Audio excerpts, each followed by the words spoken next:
Goeiedag, ek is Barry Herzog van Boshoff ons Maras. Ek gesels bietjie vandag oor lot 6, JL 2180. Boshoff ons Maras se Puna bulle is van uitstekende kwaliteit hierdie jaar. Hier is 'n paar bulle waarvan jy kan kies en keer. En lot 6 is een van hulle wat baie mooi uitstaan ten opsigte van bouvorm. Die bil het baie goeie eienskappe ten opsigte van sy skof en aansluiting aan sy blaaie. Baie sterk middelstuk en 'n mooi houding. Hy staan breed met sy voorbene en 'n bil met 'n goeie onderkaak en 'n blink gladde haarkleed. Die bil se balans is mooi en hy is lekker wakker met 'n goeie toplyn. 'n Bil wat gemaklik stap met baie mooi gevormde skrotum en testis.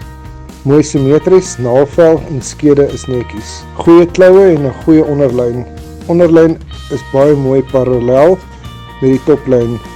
Mooi vol in die lies en 'n bil met lekker diepte. Hy sal 'n goeie impak maak. Fenotypies. Sy speenkalwaarde is baie goed. Sy speen direk is 104. Lekker melksyfer van 107. Met goeie groeiwaarde van 113 en 'n karkaswaarde van 119. Fenotypies en genotypies baie goed gekombineer en lekker gebalanseer. Sien uit daarna om julle op die veiling te sien 26 Junie 2024, 11:00 die oggend op die plaas Brakfontein tussen Delmas en Kaapstad. Sien julle daar.